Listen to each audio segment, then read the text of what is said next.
Hello student, हम लोग अपने लेक्चर सीरीज को फिर से कंटिन्यू करते हैं और प्रीवियस में हम लोग पढ़ रहे थे लेट साइन ऑफ डेथ। उसकी एक हेडिंग थी प्यूट्रिफैक्शन, वो हमने पढ़ लिया। अब दूसरी हेडिंग है आज एडिपोसिव फॉर्मेशन, यानी क्या इसको सैपोनिफिकेशन कहते हैं, अम्ल तसब्बुन। ये एक उसके इसकी वजह तस्मिया इसलिए रखा गया कि जो है ये जो साबुन के जो वैक्स जो होती है वो जैसा चूँकि कंडीशन पैदा हो जाती है तो उसी मुनासिबत से इसका नाम सैपोनिफिकेशन रखा गया है। और कह रहे हैं कि ये जो है सर्दी माइल सफ़ेद चिकना और मोम की तरह का मादा जिसमें हो जाता है और इसी को ही जो है और इसका जो स्मेल होती है वो नागवार, लेकिन इसकी बू जो है थोड़ा मीठी होती है, ठीक है, इसीलिए इसे स्वीटिश स्मेल भी कहते हैं।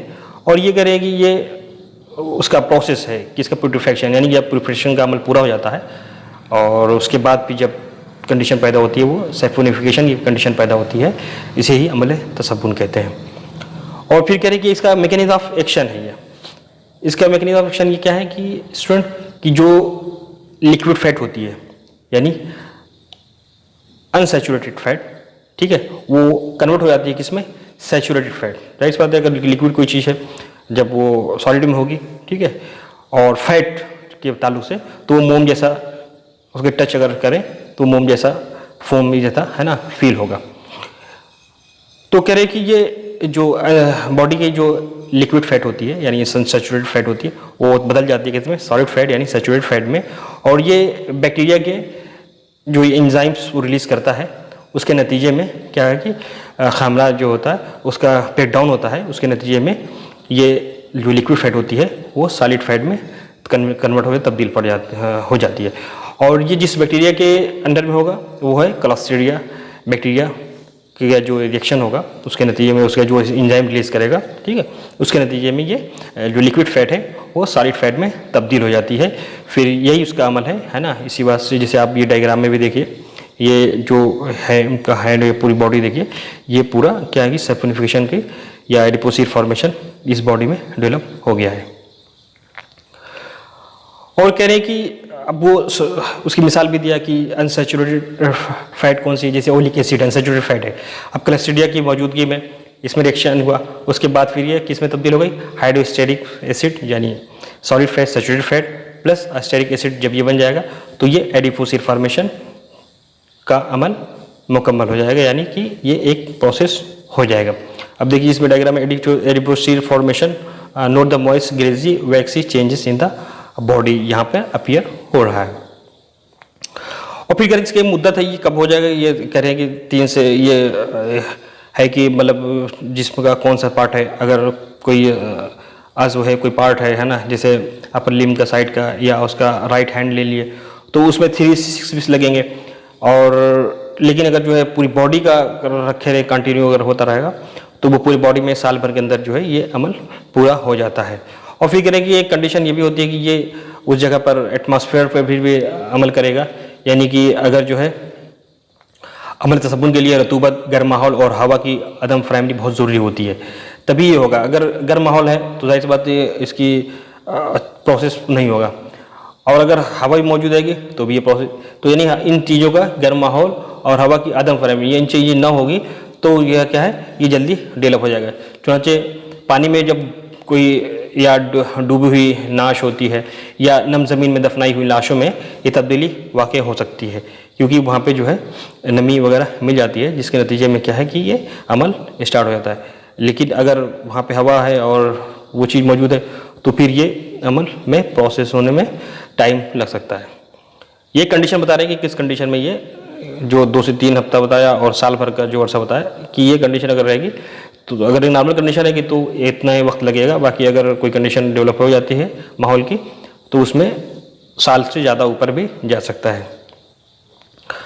अब स्टूडेंट इसमें ज़्यादा इससे कुछ है नहीं, ठीक है, आप इसको पढ़िएगा। फिर इसका मेडिको लीगल इंपॉर्टेंस है, क्योंकि एग्जाम पॉइंट ऑफ व्यू से भी आपके क्वेश्चन में यही आता है कि आप लेट साइन ऑफ डेथ को मेंशन करिए और सभी के बारे में डिटेल बताइए, तो आप जो है सीधा प्यूट्रिफैक्शन, एडिपोसिव फॉर्मेशन या सैपोनिफिकेशन फिर ममिफिकेशन तीनों के बारे में अगर लिखेंगे तो आपका अच्छा खासा आंसर हो जाएगा।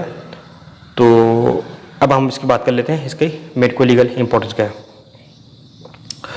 कह रहे हैं कि it is helpful in the identification of the dead body. इसकी वजह से क्या है कि जो मुर्दा जिस्म है उसकी खद्दो खाल कहिए या उसका शक्ल शेप है ना, वो इसकी वजह से अगर ये अमल स्टार्ट हो जाता है तो उसके बाद क्या है कि जिस्म इसकी वजह से महफूज हो जाता है। इससे आसानी से शिनाख्त हो जाती है कि ये बॉडी किस की है, मेल है या फीमेल है, या किस जगह के रहने वाले की, कहीं बाहर के अंग्रेज था या कोई मान लो ब्लैक पर्सन हुआ है ना, नाइजीरियन वगैरह रहने वाला, तो उससे आइडेंटिफाई आसानी से हो जाता है।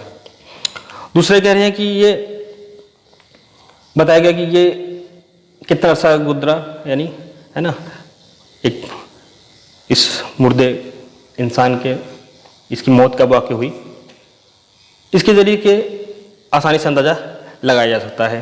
जैसे उन्होंने बताया कि 2 से 3 हफ्ते और साल भर लग जाता है सफिनिफिकेशन होने में, तो इसी अंदाज़ अगर ये चीज़ डेवलप हो गया तो ये अंदाज़ा लगाया जा सकता है ना, कि ये इसकी मौत वाक़ई हुए, ठीक है, ये 2 से 3 हफ्ते या साल भर के दरमियान का अरसा। अगर कोई पार्ट्स देखेंगे 2-3 हफ्ता कहेंगे कि हाँ 2-3 हफ्ता हुआ है, एक पार्ट्स की तरफ जो है वो सफिनिफिकेशन का अमल चल रहा है। अगर पूरी बॉडी हो जाएगा तो समझ आएगा साल भर का जो है पुरानी ये बॉडी है।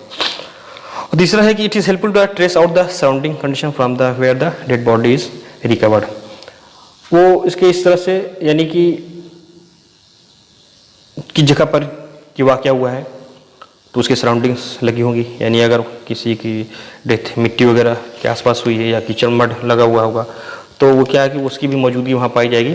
उसके ज़रिए से ये मालूम किया जाएगा कि ये बॉडी जो है मैं जो है एक किस जहाँ थी, या नदी किनारे मिली थी या किसी सूखी ड्राई जगह से डिस्कवर्ड हुई है, ठीक है। तो इस अमल से आसानी से मालूम किया जा सकता है। या as the feature of the body remains as its longer duration, so it's clearly shows the sign और the mark of the violence just before the death of the person if person. अब कह रहे हैं कि अगर किसी की कुछ धारदार हथियार से कत्ल हुआ है तो जाहिर सी बात उसके मार्क्स उसके बॉडी में लगे होंगे, मौजूद होंगे। तो अब चूंकि इसमें शेप शक्ल बाकी रह जा रही है, ठीक है, तो आसानी से ये मालूम किया जाता है, जज किया जाएगा कि ये अपनी मौत नहीं मरा है बल्कि इसे मारा गया है। तो इस अमल से या होने के बाद इस अमल को आसानी से अंदाज़ा लगाया जा सकता है, ताकि फिर जब जो है अदालत में या जो मुजरिम है, ठीक है ना, उसको सज़ा हो सके कि नहीं ये जो कह रहा है कि नहीं वो उन्होंने सुसाइड किया और उसने लाश छुपा दी थी, या वो सुसाइड करके वो खुद ही आदमी गायब हो गया, या अपने आप में नदी में आदमी कहते हैं कि सुसाइड करने गया, अब वो नदी में डूब गया, अब नदी में नहीं डूबा और लोग उसको मार के फेंक दिए वो बॉडी, है ना। तो उसके ज़रिए से क्या है कि वो निशान उसके बॉडी में मौजूद होंगे वायलेंस के, और आसानी से ये मालूम किया जा सकता है कि इसको पहले इस पर ज़दोकोब किया गया है, यानी इसे तक है ना इंजरी की गई है, उसके बाद फिर इसको जो है पूरी तरह से क्या गया नदी वगैरह में फेंक दिया गया है। तो ओके स्टूडेंट, ये थी बात मुख्तसर सी, और इंशाल्लाह हम लोग मिलते हैं नेक्स्ट लेक्चर में। तब तक के लिए मुझे याद दीजिए। अल्लाह हाफिज़।